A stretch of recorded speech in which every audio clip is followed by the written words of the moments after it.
Mr.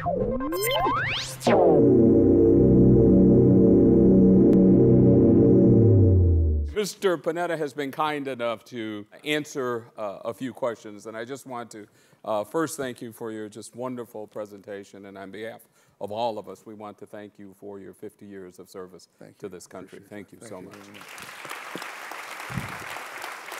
Thank you. And now what we'd like to do is to pretend like it's just you and I. And I've been given like 100 questions, and I've tried to categorize them. But one of the thematics that many folks wanted to hear from you is you've had this privilege and this honor to serve with two of our distinguished presidents, President Clinton and President Obama most recently. While they have great similarities, they are certainly different. We know that they're both great orators. We know that they're both scholars. They're brilliant in their own right. But maybe if you would contrast the different. They are also very different. And what is it like to serve with them? What was their White House culture like? Give us kind of an inside the Beltway scoop of what it's like to work with two presidents of the United States who are similar but very different. Yeah, well, there's not much mystery here. I mean, actually, first president I really dealt with when I first went back to Washington as a legislative assistant to a guy named Tom Kuechel from California, a Republican. Was working with Lyndon Johnson, particularly on civil rights legislation. And so I've had the opportunity to work with a lot of presidents, particularly when I was in Congress, worked with both Reagan, Carter, Reagan, Bush a great deal, and worked, when I was on the Iraq Study Group, had a chance to work with the most recent President Bush as well. But obviously I spent most of my time in the executive branch in the White House, working for Bill Clinton and then obviously for Barack Obama.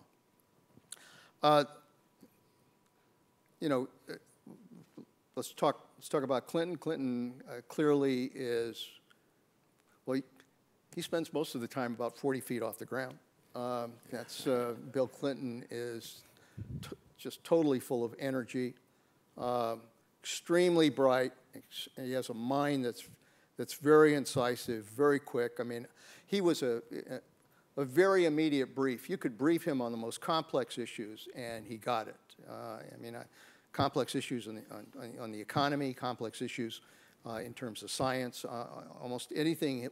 He had the capability of being able to understand the issue and get it. And he also, I think, had a good sense of where he had to wind up in terms of the decisions and how he felt it, what was important in terms of the best interests of the country. And he loved the politics of the White House. He loved engaging with people. He used to drive me nuts sometimes, but he would, he would go to a reception, as you all know, for those of you that have had a chance, and never leave. I mean, he loved to deal with people. And he was that way on Capitol Hill. I mean, soon after I became chief of staff, Gingrich got elected, and sure enough, Bill Clinton thought that he could, because he thought he could, somebody said he could basically talk a dog out of a bone. He was the kind of person that felt he could convince anybody of anything. And so he really thought that, he and Gingrich, ultimately they'd figure it out, they'd be able to work together, in many ways, they're both yuppies. They're both very bright. They're big readers. As an Italian, he used to drive me nuts to have both of them in the room. But Clinton had a remarkable ability to even people who went against him and opposed him, that ultimately he would go back at them. He had the capability of, saying, okay, now we couldn't do that one. Let's try to work on this one. And he's totally undisciplined. Totally undisciplined. I mean, the guy, I'd be at the office, for a 9 o'clock briefing, intelligence briefing, and he wasn't there. I had to go find him in the White House and brief him on the, in the shower coming down and getting to the Oval Office. And as you know, he's just infamously late in getting to events. Soon after I became Chief of Staff, we had a State of the Union address, and he's driving up to Capitol Hill. We're driving up to Capitol Hill the night of the State of the Union address, and he's working on the speech. And we pull up to the Capitol, and the leadership is out there waiting to greet us. And I said, Mr. President, got the damn leadership here. It's really time to wrap this up. Yeah. No, this is a guy who, we all know these guys. They are crammers. They wait till the very end. They cram for the test, and they get an A+. It's Bill Clinton. Barack Obama is, in many ways, in terms of the mind, the capability of understanding complex issues, the nuances of issues, same kind of mind. Very perceptive, asks the right questions, could analyze an issue very well. And I think his heart is in the right place in terms of wanting to do the right things for the country and trying to do what he believes is in the public interest of the country. He's extremely disciplined. He is not like Clinton in that sense. He's there on time. He gets to meetings, and he has a very disciplined approach, and obviously feels very strongly about the ability to to have time with his family and be able to enjoy his daughters. That's something that's very important to him. Probably, his greatest weakness is not liking politics. I mean, he doesn't like to engage, with the people on the Hill, and you can understand why. A lot of these guys. But he said it at a dinner. Why should I have a drink with with the leader in the Senate?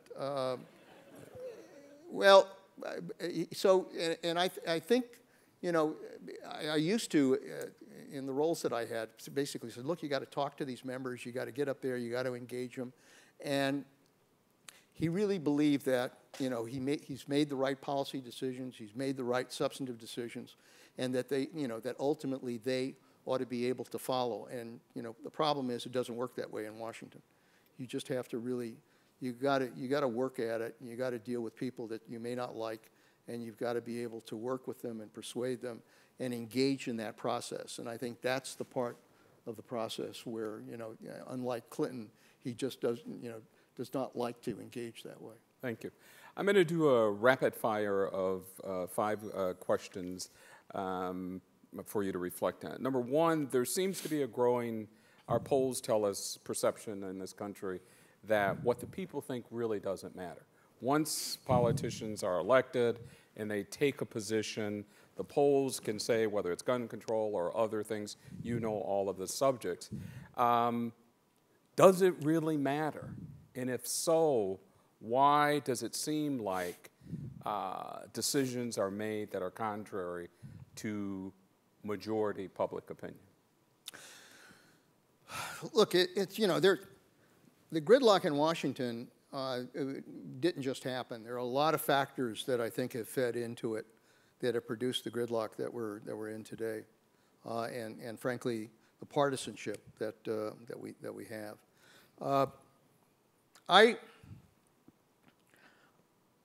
I felt when I was in Congress, and actually when I went back to work as a legislative assistant with Tom Kuchel, at the time, it was a very different time. We had moderate Republicans like Kuchel and Javits, Clifford Case, Hugh Scott.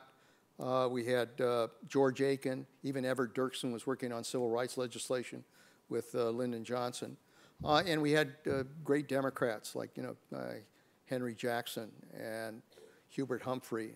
And, the Kennedys, both Kennedy brothers, were there at the time that I was there. And Dick Russell from Georgia, big on defense.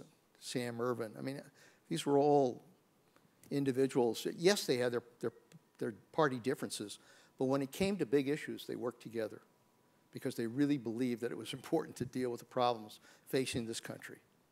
And that's what I was raised with, and that's what I believed in. Even when I was elected to Congress, Tip O'Neill, who was Speaker, Bob Michel, were two guys, I mean, you know, Democrat, Republican, but they liked each other. They played golf with each other. They played cards with each other. And when it came to issues, yes, they had their differences. Yes, they played the political differences. But when it came to issues, they wanted to work together. On the budget issues, they told us, look, you're going to go into a room, and you've got to come up with a deal, and you're not leaving that room until you come out with a deal. This is both Democrat and Republican leaders that told us that that was the case. I don't think that they consider governing good politics today. I think gridlock for them is good politics. Okay. And I think part of the reason for that is that, you know, there are a lot of things that fed into this. You know, it's obviously the close party differences in both the House and the Senate have produced a, you know, a constant battle to try to achieve power. Secondly, redistricting, as you know, has created these safe Democratic, safe Republican districts. And what that automatically does is it forces people to watch to the right. If you're a Republican in a primary, your biggest concern is not running, you know, at the center. Your biggest concern is how do you protect the right. And the same thing is true for Democrats. You worry about people that are going to run to your left. And so, you know, while we did a lot of work at the center, in many ways, the parties were driven to the extremes.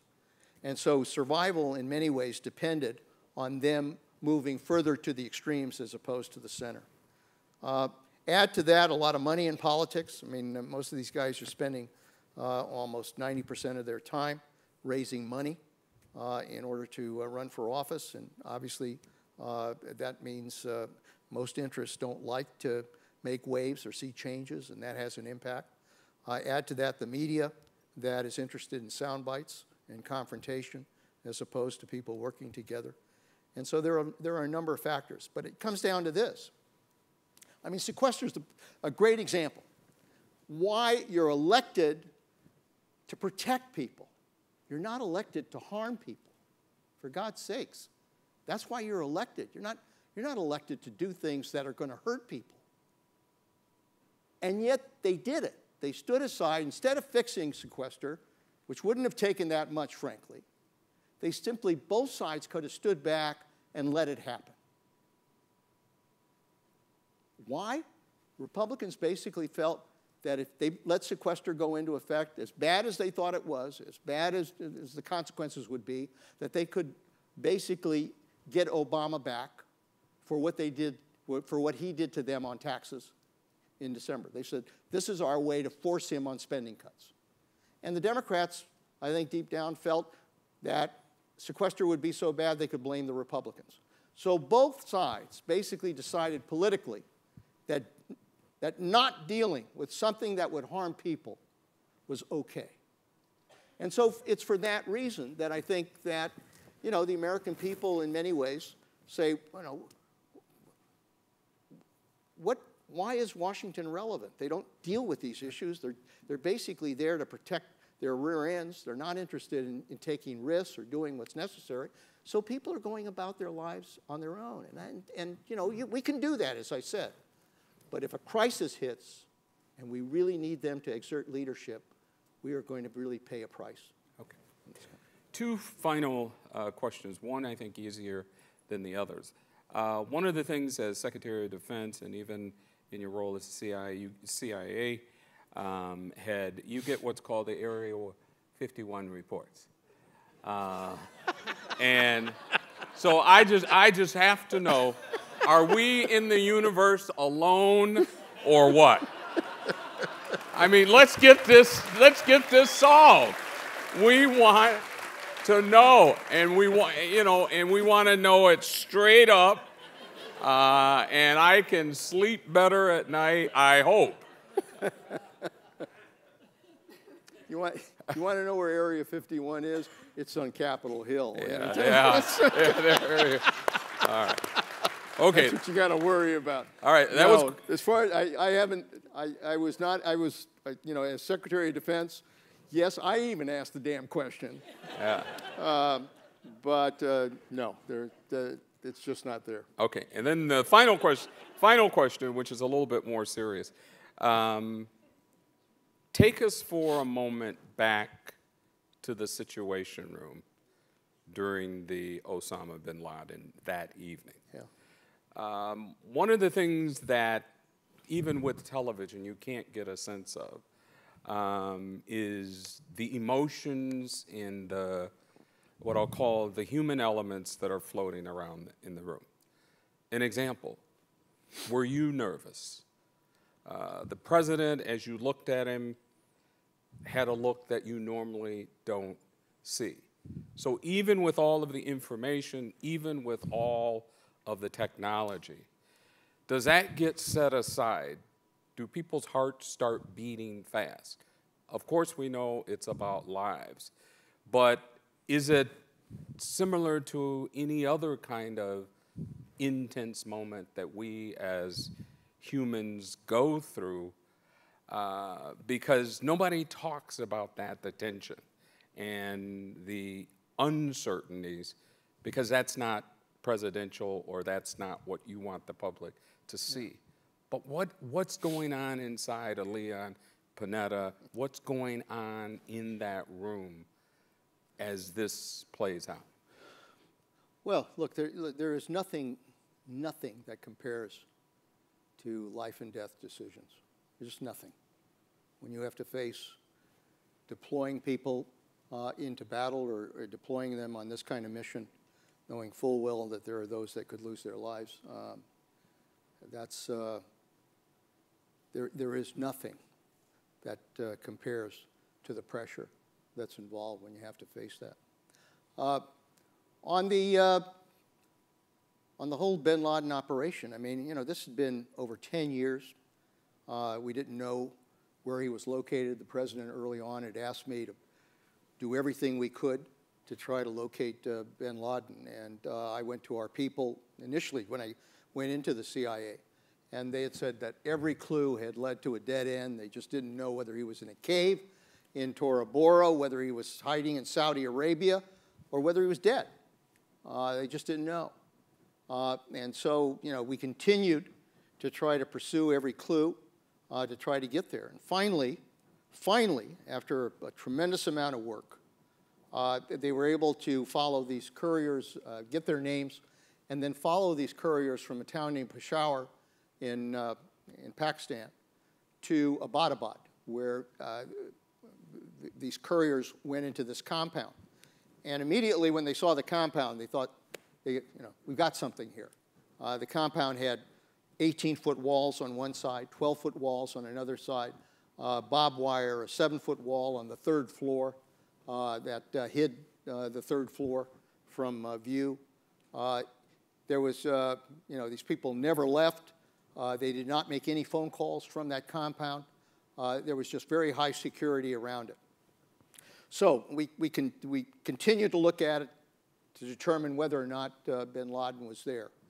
You know, we used a lot of technology, used a lot of intelligence efforts. We developed pretty good information that, you know, even by virtue of elimination, that this wasn't just some crazy sheik who was trying to get away from his wives, you know, that was staying in Abbottabad. And, but at the same time, you know, we knew these were couriers that worked for bin Laden. We knew that when we looked at the family members who were living in this compound, and we did it by virtue of looking at the clothesline and the clothes that were there, figuring out how many people were located there, and it was very similar to his family, that you know, that we knew that there were the same number of family members, and so, you know, we developed a pretty good intelligence case for it, and it finally got to the point where we were beginning to get nervous that some of this would leak and that we would never have a chance to be able to do this, and so that's when the President asked me to develop operations to try to deal with it. We looked at three possibilities, by the way. The first was just hitting them with a B-2 bomber and blowing the hell out of the place. The problem with that is we would have to drop so much ordnance that it would not only level the compound, it would level the village next to it. And we thought, that's not good. The second was to do a drone hit, but that was frankly unpredictable. And then the third was to send in the Special Forces team. And so that was the decision, was that that was the better course. And, you know, I asked the CIA people as director what they thought, and I had a lot of mixed views as to whether they thought we should do this or not. And then we went to the White House to make the final decision whether we should do it or not. And the president went around the table. And I have to tell you, there were a lot of very different views because it was risky. There's a lot of risks here. You could wind up sending, you know, you're sending special forces 150 miles into Pakistan. We're not going to tell the Pakistanis. We could wind up being in a shooting war with the Pakistanis. Not to mention, you know, being detected on the way into that compound. So there were a lot of risks, and there were people that were very nervous about that. They were thinking back to Carter and what happened with the raid to try to release the hostages there. And so, you know, a lot of different views. And when he got to me, I said, you know, Mr. President, there is a basic test that I've always used in my political life, which is ask the average American citizen, what would you want us to do knowing what I know? And I said, if I told that citizen that we had the best information since Tora Bora as to where bin Laden might be located, I really believe that they would say go. And we also had high confidence in Special Forces. This is not the first time they did this kind of mission. They did this kind of mission almost sometimes 10 times a night in Afghanistan. So they're well trained. And we had set up a model of the compound. They rehearsed it a number of times. We went to the rehearsals. These guys were top notch. So I had a lot of confidence in the team. But I was not, I mean, I have to tell you, a majority around that table were not for going in. And the president, you know, they didn't know where the president was going to come down. But the president made what Bob Gates called a very gutsy decision. And I got the call the next day that we were going to go ahead with the operation. And I remember calling Bill McRaven, who was the head of the Special Forces, and I said, Bill, I said, let me give you a very simple order. Go in, get bin Laden, and get the hell out. And if you go in and bin Laden's not there, get the hell out. And as you know, it turned into a good story. It was tense, but they did a damn good job. Well, thank you. And on behalf of the